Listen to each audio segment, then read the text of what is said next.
Numinous Podcast with Carmen Spaniola. Hi there, and welcome to the Numinous Podcast, where we have interesting conversations with everyday folks about the mystery of life.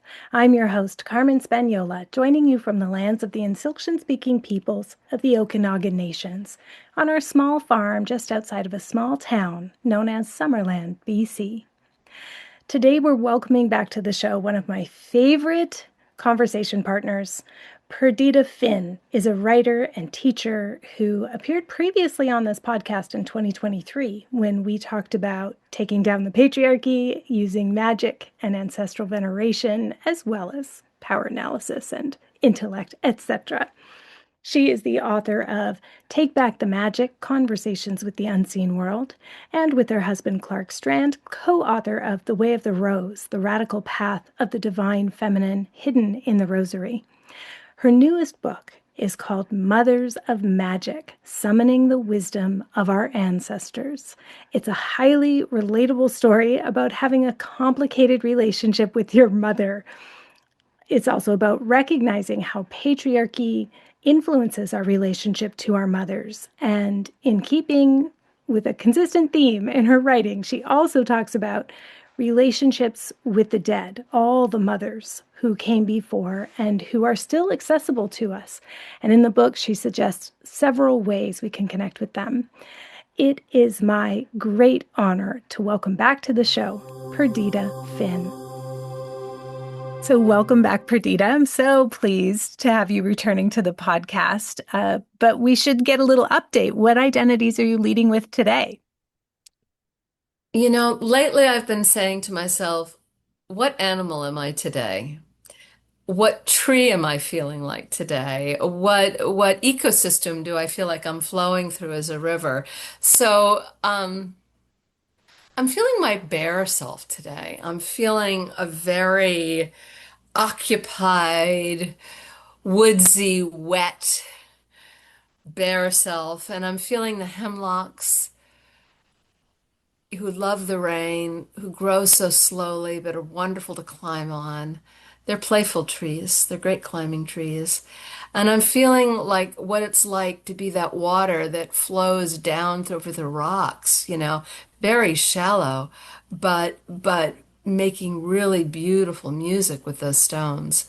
That's what I'm feeling today. Those are my identities today. Tomorrow I may be tapping into something else. Tomorrow it may be seals and maple trees or something else. I don't know.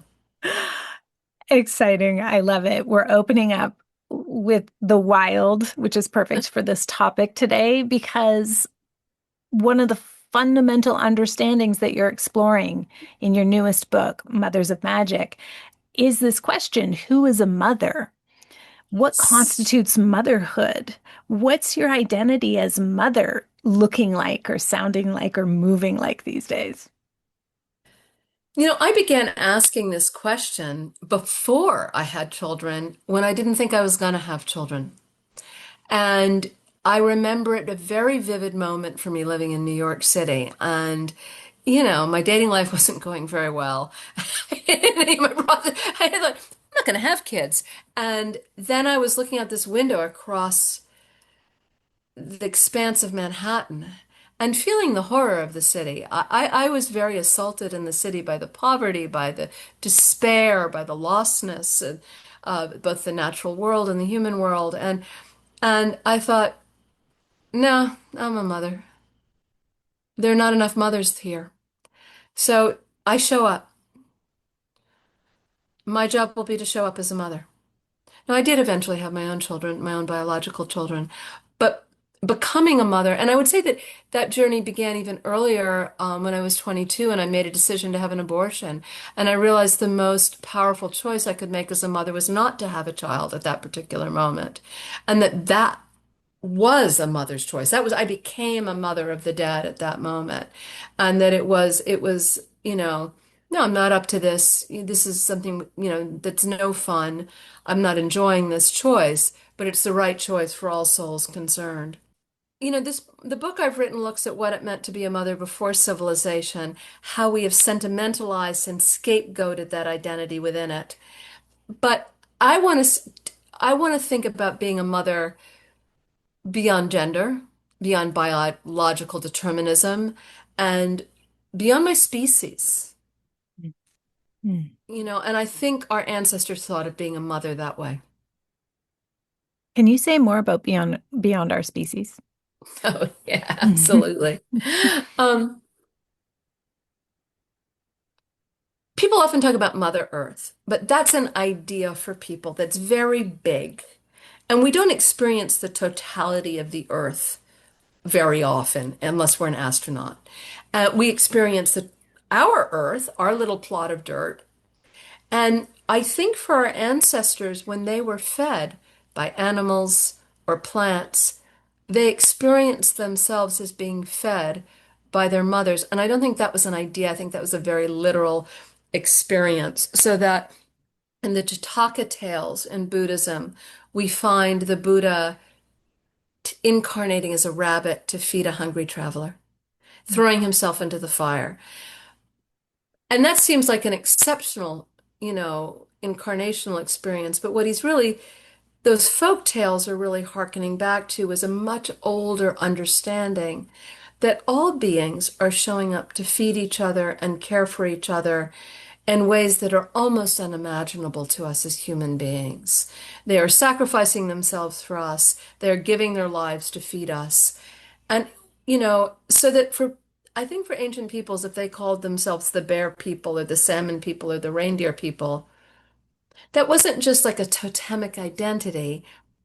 They knew that when I die, I will be reborn as a salmon, that my people will catch and eat and will feed them and will grow their bodies. And then I will be reborn from salmon into child of my great granddaughter who has been fed by my body as a salmon. And that we're all changing places all the time. And I often say that's living in these eternal cycles of return rather than straight lines of domination, where human beings are ascendant and somehow we're going to get up, up, and away out of that ecological equation. Mothers feed their young, but there are a lot of different ways the earth feeds us. What if we sat down at every meal and said, "These are my mothers who have come to feed me"? Mm.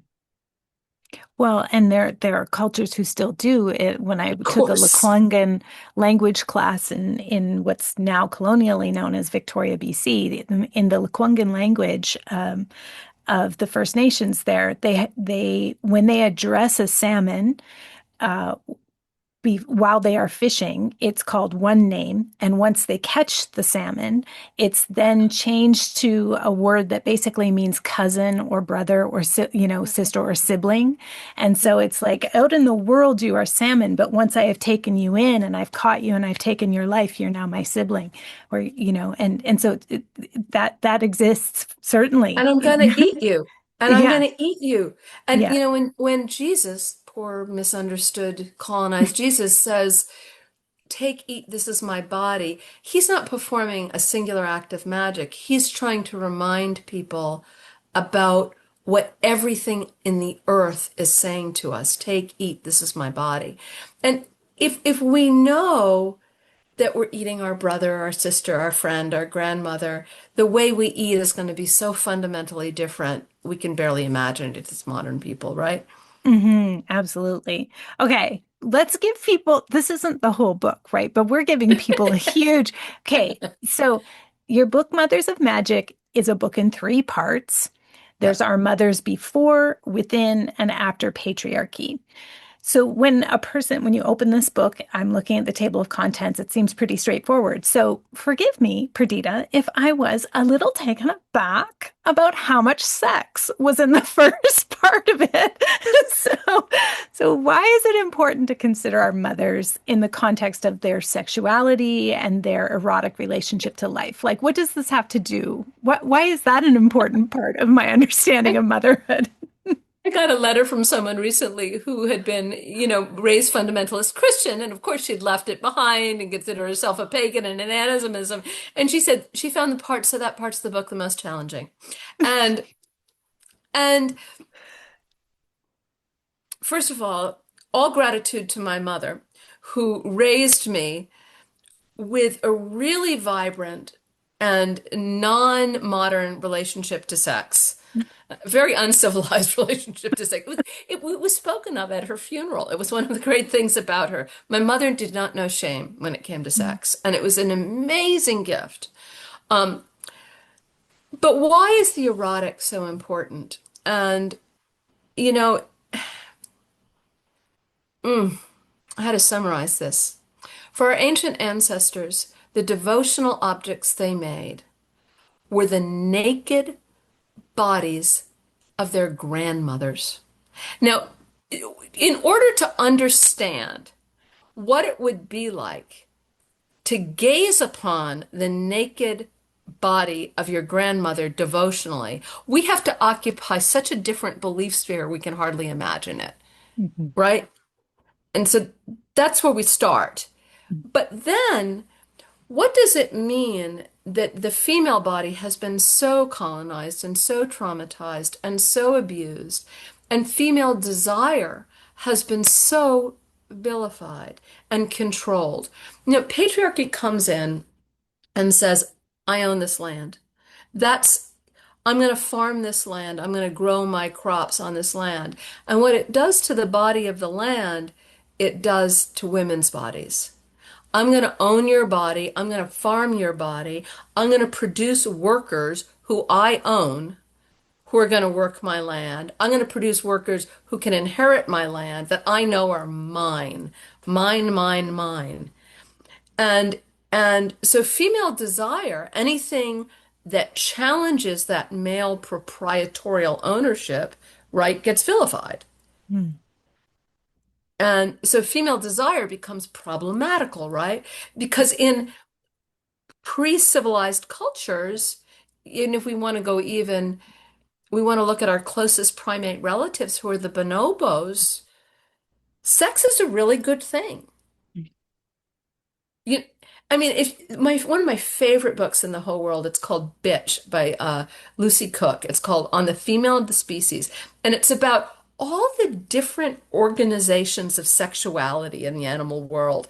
So, like, you know how we always hear that birds are monogamous?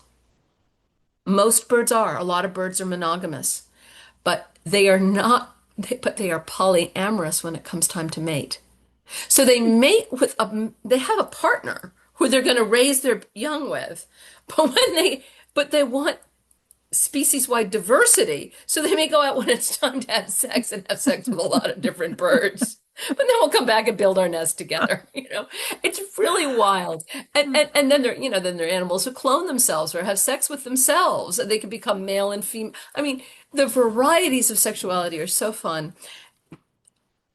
But the natural world, if the natural world wants to replicate itself, it wants to effloresce, it wants more, more, more. It wants, the clouds are praying for the rain is praying to touch the clouds, the fireflies are coming out where I live. It's a courtship dance. Mm. What are they're making love, they're looking for love. And there are a lot of varieties of love in the firefly world. And our mothers, You know, I remember once assembling a group of teenage girls around my dining room table. They were 14, I think, my daughter's friends, and this is a famous moment in our family. And I'm trying to counteract the horrific, nihilistic, anti-erotic, pornographic culture we live in. And I don't even think, 15 years ago when I did this, or 16 years ago when I did this, it was as terrible as it is now. But I could already feel its horrors, right? And I said to them, I tried to communicate what my mother communicated to me, which was, your desire is paramount.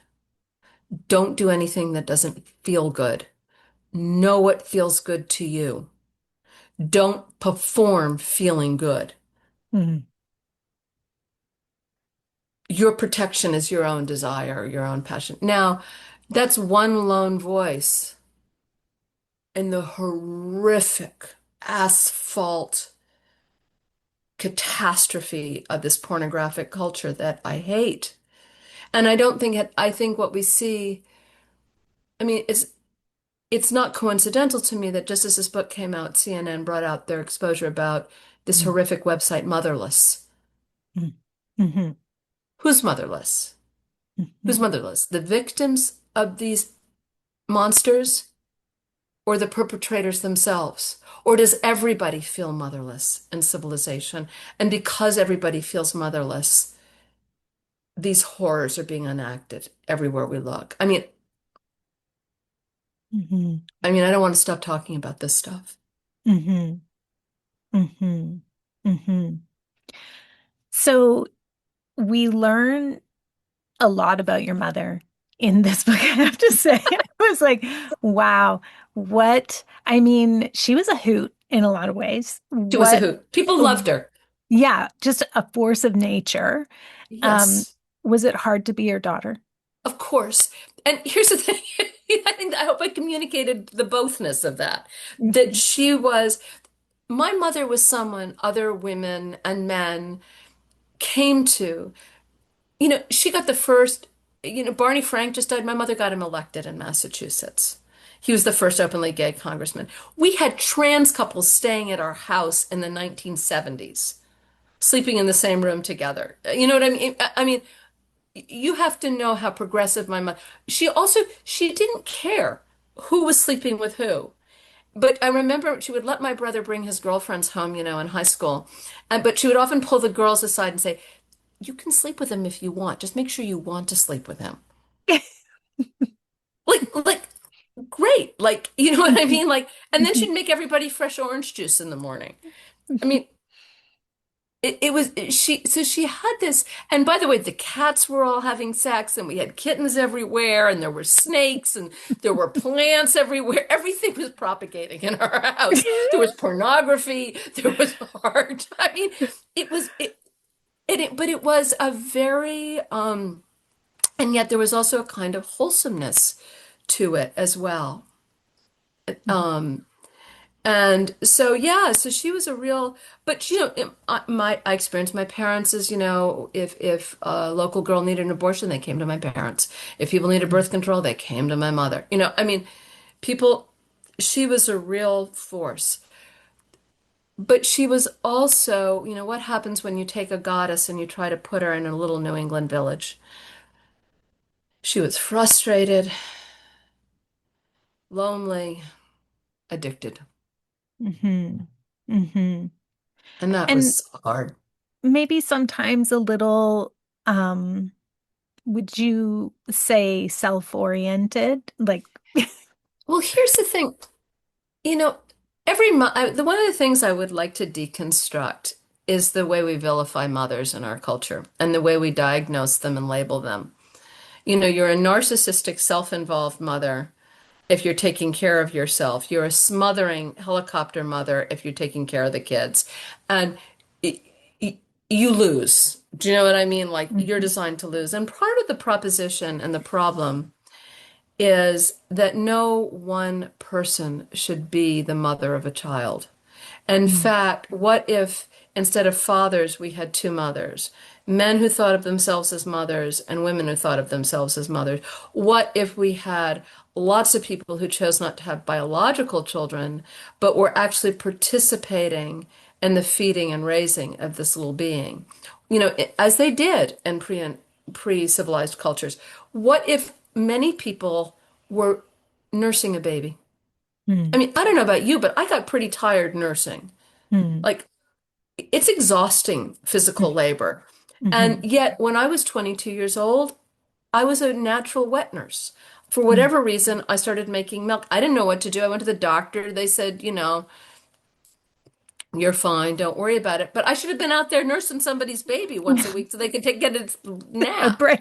Yeah. And also increase their gut biome and Mhm. change my relationship to this child. And Mhm. and we'd lose that proprietorial myness, Mhm. ownership. Mhm. What if a number of people are nursing a baby? What if a number of people are waking up in the middle of the night to change? And then conversely, I see my mother was a tiger. She was beautiful. She was powerful. She was terrifying. She might eat you. She ate my sister. Mm, My sister was the runt of the litter, and she ate her. mm, And my sister died unexpectedly this December, mhm, so I feel comfortable. I want to write about that in the book because my sister was still alive when I wrote this book. But, I happen to be also have a fair amount of, big cat energy, so I could manage her. But my sister was very gentle. It was mm, really hard. mhm, And but sometimes I needed a dear mother who was gentle.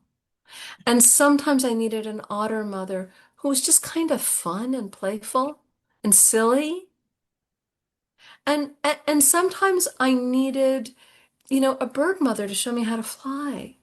I mean, we need more than one mother. mhm, If you go back in any culture, there is not a singular God. There's a pantheon of mothers. mm, mm. Well, and it seems to be in the zeitgeist now that in a matriarchy, no one is truly child free because the children are all of ours. This book, though, is also about the dead. So we honor your sister who has come in, the muse, and your mother, and perhaps even your father. The dead are with us. And there's a theme throughout that.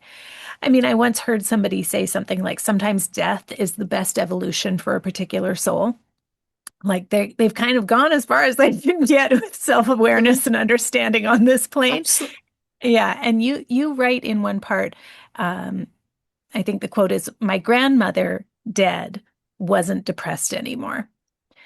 So, I mean, I think about this so much because I have my dad are a lot like this, where it's like this was a complicated relationship, and now that they're dead, it actually has become so much easier, and their goodness is sort of coming through. Or not that anybody's all good or all bad, but that sometimes the goodness is hard to see in a person's life. So, can you take us into that part of the book? Like, how do the dead still mother us?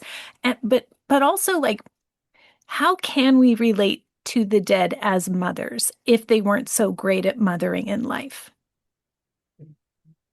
So one of the questions I had as a mother, a young mother of two kids, I had my own mother with a vascular dementia living with us, wearing diapers. I was also working full time. I mean, you know this story, Carmen. Hmm. You think, how am I going to function? And that's when I began calling on the dead because I didn't have enough mothering. How could I give my children the mothering they needed if I didn't have enough mothering? I can't, how could I give them that pantheon of mothers? I began calling on my grandmothers. And then it expanded to other beings, until animals, until teachers, neighbors. And what I began to experience over the years was a very private practice in the beginning. And ultimately, I began feeling circled by the dead, but I began to experience all of the dead, whatever they incarnational experience they'd had, whether they'd been male or female or whatever, they showed up the way a mother would show up in my life. Mm. And I kind of began to realize that from the other side, you know, I don't think personalities change when we die. Like our souls have a flavor, an umwelt, a kind of gestalt of, like a color, a smell, a quality. Like, you know, we are, there's certain qualities we take with us lifetime upon lifetime. But when we die, I think we are liberated in our perspective. So rather than just seeing out of, like my grandmother, she had the perspective of a Edwardian upper class British lady, right? With very limited opportunities, Mm. who had one perspective, who, when she died, suddenly saw the big picture, right? Mm. Oh, that's what was going on. Oh, that's what's happening. And I think, a psychic I wrote a book with once said that a lot of people, when they die, the first thing they say is, "Oh shit, I had no idea." And I don't want to be one of those souls. So I'm trying to see with the eyes of the dead while I'm still alive. And ultimately, if I took all my work with the dead, my first book, Take Back the Magic, to this book, to see with the eyes of the dead is to remember quite literally that in one lifetime time or another, we have all been each other's mothers. Mm, And if we really knew that, would we drop bombs mm, on souls? Would we clear cut forests? Would we do mountaintop removal for deep site mining? Would we put anyone in concentration camps or solitary confinement? mhm, What if the prison guards and the prisoners are both our children? mhm, Like you asked me who I am and at the beginning of this, and I don't want to over-identify with a gender, a species, a nation, a religion, anything that cuts me off from remembering that it's my job to show up as a mother in the world. mm, And I have learned how to do that because I feel resourced by the dead. mm, I have enough mothers. mm, My mother was one of them, my biological mother. My grandmothers are show up. But so does my husband's great grandmother, who I never met. Her name was Ma. That's what they called her, Ma, in Arkansas. And she was a rural postwoman and a quilt maker and a laconic Arkansas tough, lady. And I don't know why, but I love her. And I never met her alive. Nobody has a photograph of her for me. I'm mm, dying to get a photograph of her. I've been hunting up one. mm, She's one of my mothers. mm, When I mhm, need a rural postwoman to deliver a letter, a message, when I need to stitch something up and figure out how to get two things to fit together that shouldn't, she's who I call on. mm, mm. So this is okay. I feel like you'll be able to tie this together for some of us who there's I think a pretty large percentage of my listenership who, like me, are estranged from their mother. So their mother who is alive. And in part two of your book, Our Mothers Within Patriarchy, you tackle the mother wound in a really meaty way. One of the quotes is, "So many of us are disappointed and frustrated, if not infuriated, by our mothers within empires of patriarchy. We ache for something they have not given us or done for us." So the end quote. Absolutely true. The sort of evolution of that, though, that I'm thinking of a lot lately is so many of us have become the mothers that we never had, that it at some point, and I think this happens for me in particular because they say like when your kids become different ages, you become more identified with you at that age. And as I have grown up as as a woman, I become the age my mom was when she was making different choices. And sometimes I look back and I can understand them better. Sometimes, though, it's like it actually gets harder to kind of allow my mother to have been, quote unquote, good enough, right? The good enough mother. And I know she did the best she could. But it's like, is it just that I have a petulant, abandoned child within that's like trying to understand if I could overcome my losses and deprivations to become more present and attuned? It's not like I'm not living under patriarchy. I know that I have more um, privileges in certain ways, but in others, there are other things that are a lot tougher. So it's like, where do you land on this issue of how we hold our mothers under patriarchy? Is it kind of like that you're like, you know, seeing the both So and of it and then turning to the dead for some So solace? and take back the magic, I tell the story of the night I nearly killed my mother. So, you know, just to give you some idea, nobody could make me angrier.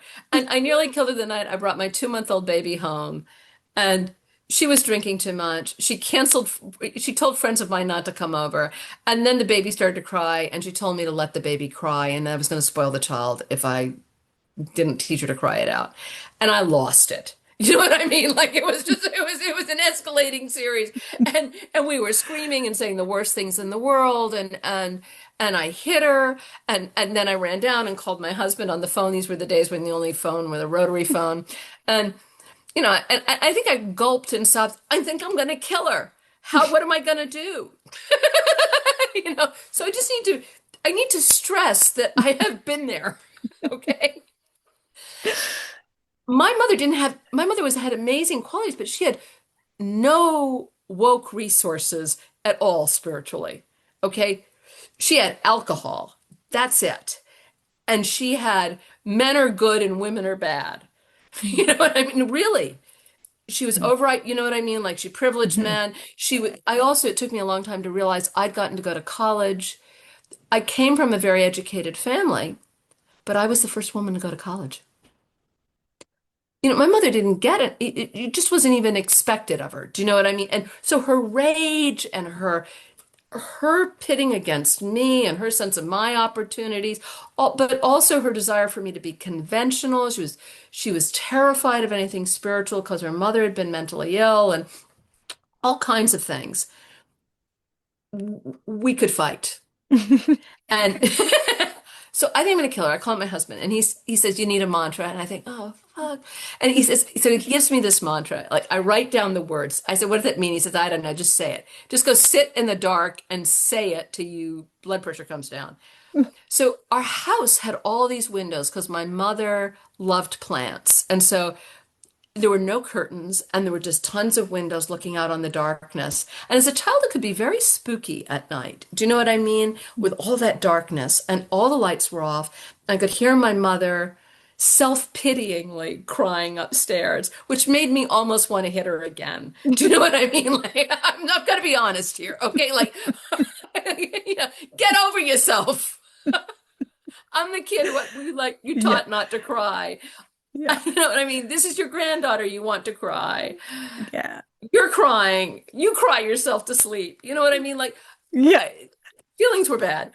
But I start to say this mantra, and I start to feel the baby's nursing, and eventually she goes to sleep.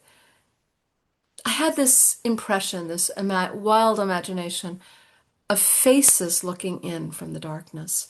And it was often an experience I had as a child. I have too hyperactive an imagination. Of course, now I understand our imagination is our psychic knowing, right? And what I felt were legions of unhappy women, Mm. legions of daughters estranged from their mothers, legions of mothers and daughters pitted against each other. Go back 7 generations and we have 200 grandmothers. Every one of those 200 grandmothers had a daughter she was estranged from and felt was inadequate. And I felt them surrounding the house and I could feel my mother's cries and the cries of these women. And it just felt like a heartbreak that I was inside of that I didn't know what to do about with my own daughter at my breast. Was my daughter going to feel this way about me? And I didn't know what to do. And finally, though, I just felt there was a kind of heartbroken despair that was a lower level than rage. Mm. And the baby was asleep, and I walked upstairs to my mother's bedroom. And when I walked into my mother's room, and my mother had no spiritual practice, she wouldn't have any spiritual conversations. I noticed that the wall opposite her bed, the whole wall, was covered in photographs of old women, mothers, grandmothers, aunts, ancestors, friends who had died. That the very women I had seen in the dark were there in my mother's room. And I looked at them and I said, help, Mm. help. This is a catastrophe. And my mother held out her hand and I reached out my hand and we just sat in the dark. And I said, tell me the names of everybody on the wall. Mm. I would try to get my mother to talk about God sometimes. These were, oh, I hated, 22-year-olds. And I would say, don't you believe in something, Mom? She'd go, what's the matter? You depressed? And, so dismissive of me. But I realized looking back at those conversations, she wanted to know that I believed in her. I should have said, "Do you believe in your mother?"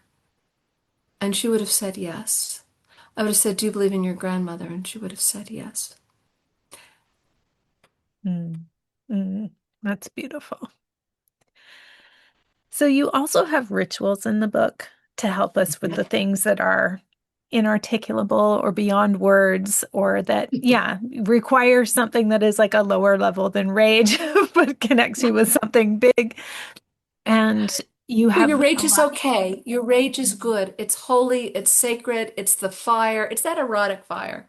You're allowed to get mad at your mom. Thank you.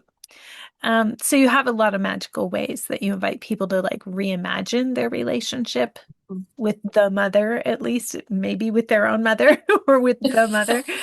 And Or one of mothers, always plural, always mothers, plural. okay, mothers, exactly. I heard something recently that was like the whole world is only mothers and their children. That's the only people Exactly. on the planet are mothers and their There's children. So relationship to the mothers. So one ritual you suggest is to create an oracle deck of your grandmothers, your aunties, the beloveds on the other side. So sort of like having if you don't have the images on the wall, you could create an oracle deck.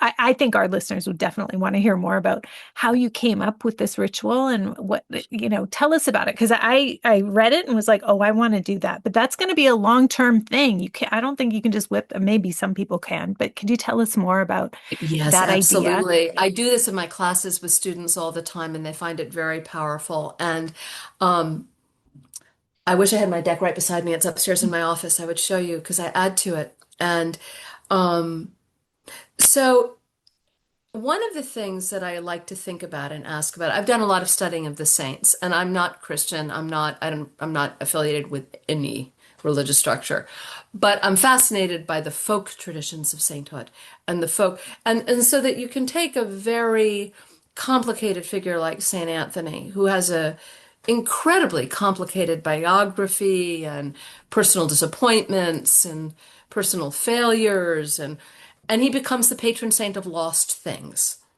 You know what I mean? Like, you know what I mean? Like Yeah. all of that is distilled into this one superpower that he has.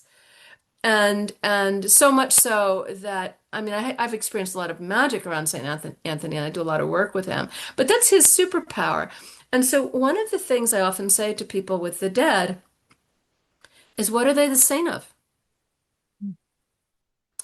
And you to begin to make your oracle deck, you have to know who this person is on the other side, who this soul is. And I'll give you an example in my dad from my book, who I wrote about. My father was a very unhappy person. And, like I always say, the patriarchs don't do very well under patriarchy either. He was the eldest son of immigrants. The expectation was for him to be a doctor, to make money, do you know what I mean? Like, Mhm. be able to pay for there was his brother got to be a lawyer, you know what I Mm. mean? Like it was a very narrow set of expectations. And in college he discovered literature and the arts and he was bisexual and he was poet and he married my wild, insane mother and you know what I mean? Like who was not his parents wouldn't even come to the wedding because my God, Right. not only, you know what I mean? Like Yeah. they lived together in the 1940s. But he still had to become a doctor. And he was a good doctor and he was a terrific doctor. I mean, he was offered the chief of staff of big hospitals in Boston, but he turned it down because he loved to be out on the ocean. And he ended up running this small hospital near Cape Cod, but he didn't write anymore. Mm. And he was bitter Mm. and angry. He was a very bitter, angry man, and he was tormented by his inability to have been the artist he wanted to be. Mm. And that didn't lead to him supporting us being the artists we wanted to be, by the way, either. It mostly meant he cut us out of his will and was really resentful and angry, and all he had was money. And so Mm. money and stuff became important to him. But in the beginning, when I started to ask my father for help, because he'd cut me out of his will, and I was pissed, I asked him for financial help. And I experienced him as showing up and giving me financial help. And he showed up. I got incredible financial help from my father. So much so that my husband said, Gosh, it's a good thing your dad cut us out of the will because he's been so generous from the other side. But then I began to refine it. And I realized my daughter wanted to be a writer. My brother was very upset because his son wanted to be a jazz bassist. And he said, how's he ever going to make a living as a jazz bassist? And I said, well, ask Dad. Dad's a patron saint of making a living at the arts. He didn't believe he could make a living being a poet. But his grandchildren are going to make a living as artists. And he's the patron saint of making a living at the arts. And guess what? My nephew is fabulously. I mean, he's traveling around the world and he's doing fabulously as a jazz bassist. My daughter has a career, a Yeah. career I marvel at. And they're people who work very, very hard at their art, but they also call on their grandfather. Mm. And they call on him because he didn't get. No one helped him imagine Mm. this was possible, and so he can imagine it with them. Mm. He's no longer the bitter, irritable, stingy, worst person that he was in life. Mhm. He's the generous. And I'll tell you a secret, Carmen. I've had the great pleasure, I think, of encountering my father reborn. Mm. And I think he will be an artist in this life.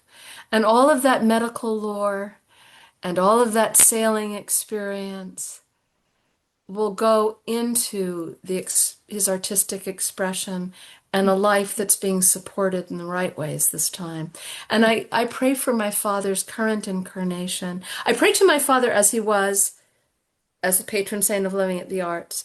But I pray for his newer incarnation that he receive grace and blessings beyond measure, that Mm. he get to be the artist in this life he didn't get to be in the last one. And also he get to explore sexuality however Yeah. they would like.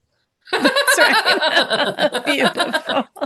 That's beautiful. Well, and you have many other rituals that appear in the book. It's a really beautiful structure as you take us through. So in the final part, our mothers after patriarchy, that was also pretty surprising.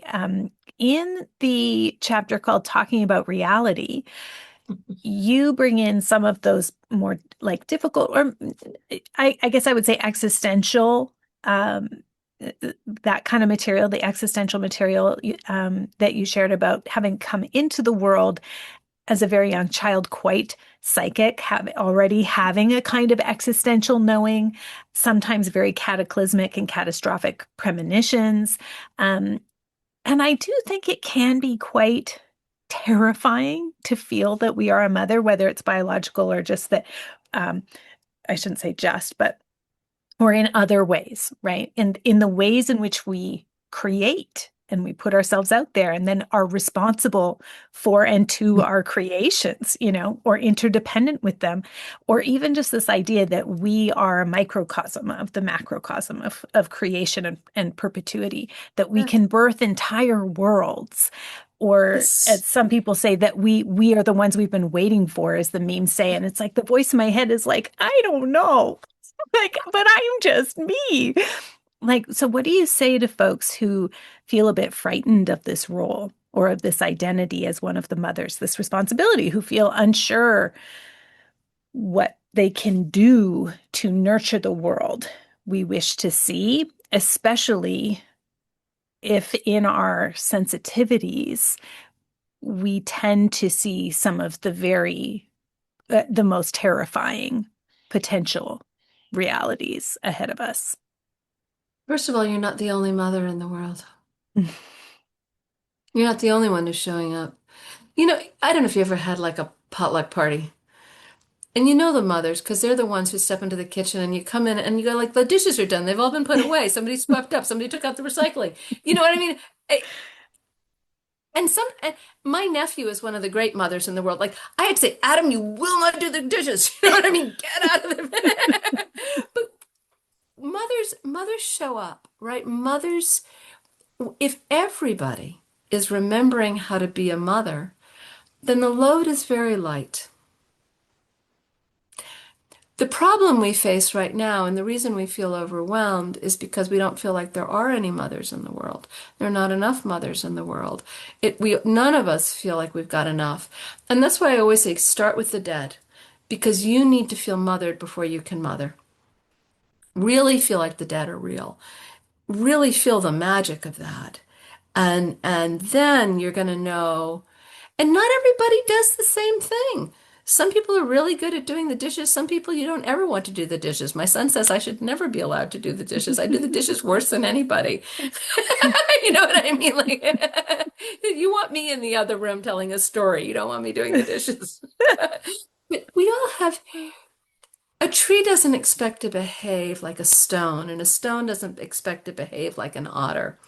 And we can just the other thing I would say when faced with the cataclysm, the apocalypse, our spells for the apocalypse, one of my favorite books, is what if we have 49 lifetimes to figure this out? I don't know if we're going to figure it out in one lifetime. I don't think so. I don't think we're going to figure it out in 7 lifetimes. But 49 human lifetimes is about 1,200 years. I'd like to start envisioning that world and that lifetime. And you and I are sitting around the fire, right? I don't know what we're doing, but we're having a good time. And there are a lot of other mothers sitting around the fire of all different genders. And the kids are playing, and everyone's got a lap to land in. Mm. There's not one tit to suck, there are many. And those mothers are surrounded by a circle of the naked grandmothers who are occasionally hitting one of the 13-year-olds on the side of the head, as they're allowed to do. Right? And the grandmothers know that they're mediating between the dead and the living. And they're looking at the children, and they are recognizing the children. They are remembering who they are. Their job is to say, I know who you are. Oh, it's Uncle Harry. He's back. Oh, give him a fiddle to play. He loves the fiddle. Right? We want to be recognized. That's the world I want to be reborn into in 49 lifetimes. And somewhere in those 49 lifetimes, someone's figured out how to shut down the nuclear power plants. And somewhere, right? And is somewhere in those 49 lifetimes, someone's figured out how to stop making weapons. And somewhere in those 49 lifetimes, the cities have become covered in vines. And there may be a lot less human beings. And maybe in those 49 lifetimes, I'm not a human being. Maybe I'm an owl sitting on a tree above that gathering. Or maybe I'm a bear off in the shadows. My daughter said to me recently, when things were really looking pretty dicey in our country and the world, she said, "My God, what are we going to do if they use nuclear weapons?" And I said, "We're going to find each other again." And that's what I say to you. The idea of apocalypse is an idea of patriarchy. It's introduced. The moment you introduce Genesis, you have to create apocalypse because beginnings have endings. But when you live in a circle, life is beginningless and life is endless. But life doesn't stay the same. To come full circle in our conversation. Is that helpful? That's very helpful. It's how we do it at our house, right? With we might not sit in the shade of the tree that we've planted, but there's something that feels like a biological rightness in trying to make the existence of those who come later a little easier and wanting the most hopeful, the most pro-social, the best of us to carry forward. And that isn't that has nothing to do with capitalist patriarchy or any of that. It's all of these other qualities. So yeah, that's beautiful. My friend Mary Porter Kearns, who's an extraordinary writer, I recommend following. She has just extraordinary. And she said in a recent Substack post, "How do we face collapse? What are we supposed to do if we know collapse is inevitable?" And she said, "My mother was dying. I knew my mother was going to die. I knew my mother would be reborn. My job was to make my mother's life as it was, as easeful and long and beautiful as it could be." Mm-hmm. Mm-hmm. And that's our job. Things are collapsing and changing all the time. And are we making life easier for other beings Mm-hmm. and better Absolutely. for other beings? Mm-hmm. Mm-hmm. Right? Absolutely. So, as a return guest, Perdita, I offer a different closing question for you this time. The closing question is, where are you finding joy and pleasure these days? Here's the crazy thing about me, Carmen. I can read the Epstein files. I can look at the pictures out of Gaza. I can bear witness, and I do bear witness because I have the dead and it's in their hands. I actually experience phenomenal joy. And I also know what I want. And my son lives 5 minutes from me, and he drops by and he's planting Jerusalem artichokes at 10 o'clock at night so that we have food. He's turned our backyard into a food garden. My daughter lives 5 minutes away, and she's dropping by at 7 o'clock in the morning for coffee to tell us about the new story she wants to write. Mm, We just got a new puppy. I mean, mm, you know, I have a new puppy. I have a 22-year-old cat. I have a husband I pray I get to find as a teenager when I'm 14 in my next life. The peonies are about to bloom. The joy is so abundant, but that joy does not flow to you without the sorrow too. mm, mhm, You have to be able to hold both, to have both. mm, mhm, mhm. Well, thank you so much for being here, Perdita. I sort of wish, I feel like we talked about your book, Mothers of Magic, but then it's like, oh, I can already imagine the next book, or I wish this conversation was a book. Conversations with Perdita. It's a whole, it's a whole series. It's fantastic. I We can't should figure wait out till next something time. fun to do together in the coming year. I think as mothers, as writers, maybe we can do some spell magic together. Let's do it. Can I'll we? pray on it. I'll pray on Me it. I love too. it. Because I feel like I wish you were in my backyard and I was just stopping by to do some planting with you, and I need Totally. grandchildren desperately, and you Yes, know, yes, absolutely. And I want to bring you over and be like, Perdita, nothing I do for this 9 bark bush is working. Can you help me with a little ritual? Because I'm just turning it to magic now. we may call on my son because he's the Okay. plant whisperer. I am the plant killer. Right. Yeah. I will have to reckon when I die with all the house plants that I have killed. That's awesome. Oh, well, it's always lovely, and I look forward to our next time. Thanks for Me being here. too. Big hugs to you. Thank you so much, Carmen. Mwah. Mothers of Magic is now available in hardcover, ebook, and audiobook wherever books are sold. Obviously, this book is much more than a summer beach read, but I think it still strikes a nice balance between like power analysis, personal memoir, self help with a good dose of political awareness, and also that spiritual sustenance to soothe the soul. So do take it to the beach. Take it on the train, listen to it while you make dinner. It's a really easy read. It's very personal, yet relatable. And I think a lot of people will really love it. Like if you enjoy authors like Sharon Blackie or Clarissa Pinkola Estes, it's in that same vein, but I will say it's shorter and like easier to get through. So if you're perimenopausal like me and your attention span isn't super long, I think you'll really enjoy it. A little inside knowledge here too. If I were to like pull back the curtain so you could see sort of behind the scenes of my life for a moment, something you may not know is I consider Perdita something of a mentor or like a fairy godmother for one of my other projects, Ninth House Press. As longtime listeners will know, I co-founded a publishing house as a worker co-op.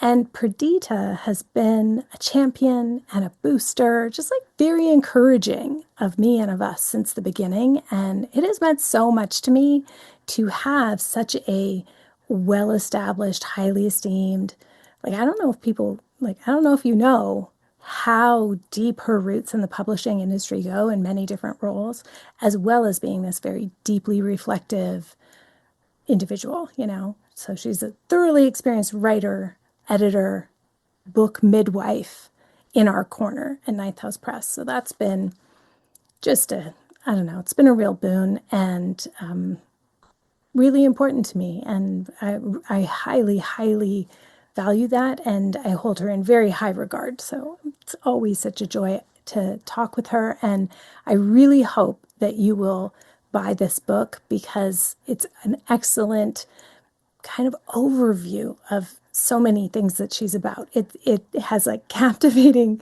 stories and images. It also has sort of this contemplative thread of her going through old memorabilia and her grandmother's journals and things. It just has a lot of different aspects. Anyway, I think you'll like it. So speaking of Ninth House Press, our debut catalog is now available on our website, ninthhousepress.com. Your pre-orders, of course, mean the world to us. They are the backbone of our cooperative model. I don't know if people know this. In traditional publishing, your pre-orders are a signal to bookstores and also to publishers that you are putting a lot of effort behind helping them sell your book, right? And that there's a lot of appetite in the market for your book. And so they look at that as okay, well, how big should our print run is? Should be, how much should we order? And for us, for the cooperative model that we have, we are self-funded. We're not oh, how huge should our print run be? It's we need pre-orders so we can pay designers. We need pre-orders to pay compositors. And when I say, it's not that they're not getting paid, it's that I'm doing it on my credit card kind of thing. This is a self-funded model that we are banking on, we are gambling on, and we hope that we will get some signal from the market that yes, this was a good idea. Yes, you'll gamble with us, and certainly everyone's going to get paid. But am I paying them from my own hours worked one-on-one, or are we paying them from actually selling books? So please, please, please pre-order books. And yes, the books will be available in stores this fall, but our ability to invest in publishing quality books and having that good size print run really relies on pre-orders because, of course, that's direct sales, direct to consumer. If you wait for it to go through a bookstore, that's 45% of that cover price that is going to the bookstore. I'm not denying that the bookstore needs to pay for that, but if you could just give us all the money, that would be so helpful. So, help us invest. Please, please, please order today. Don't delay. We will do a whole different marketing push for bookstores in the fall, but right now, 45% is a huge difference in how much leeway that gives us to be able to invest in design and paper quality and all of that. Plus, we're going to send you some lovely pre-order bonuses when the books ship in November. All the books have the same pub date of November 4th, 2026. Once again, I highly recommend you purchase the Power Reader bundle of all 6 titles from the debut catalog, because that's how you'll get free shipping, 15% off, and a really cute little tote bag. And all of the books are going to arrive early November, just in time for gift giving season. So I will not judge you if you just read them all and then gift the ones that other people are going to love. So please pre-order today at ninthhousepress.com. As always, we're over there in the Numinous Network talking about all the topics we covered today, things like patriarchy, ancestors, the mother wound. Things like this come up in our live calls every day. So you should come and join us, even just for a month, or just try out a couple of calls, see if you like us. We are serving up contact nutrition in every somatics class. You'll be in the care of myself or someone else who's well trained in somatics and dosing the field with therapeutic amounts of kind eyes, vocal prosody. They're going to help boost your mirror neurons to amplify a sense of safe touch, going to help the group drop into a comforting shared rhythm. So it's like you get the feeling of going to therapy without going to therapy. If that makes sense. It's a therapeutic environment, even though it's not therapy, and it's at way, way less cost than it would cost to go to therapy, particularly since our program has like 50 drop-ins a month and a whole bunch of on-demand video. So like it's just such a great investment. It's such great value. You're going to get a sense of support and stability, also without being put on the spot. There's no forced intimacy or on-the-spot sharing or anything. No surprise breakouts. That's not our jam. So it's the same politics as this podcast, but it's a more soothing vibe. There's a sense of togetherness and belonging and safeness. You're hanging out with like-minded others over Zoom. You'd be surprised how close and how much care you can feel over Zoom when it's done really well. It's also very accessible, so we let you know if a call is camera on. Most of them are camera optional, and we have ways that you can participate non-verbally and ways to signal to people. So you are welcome to arrive however you are. All parts of you are welcome at the Numinous Network. So check us out at carmenspagnola.com, CarmenSpagnola. Until next time, take care.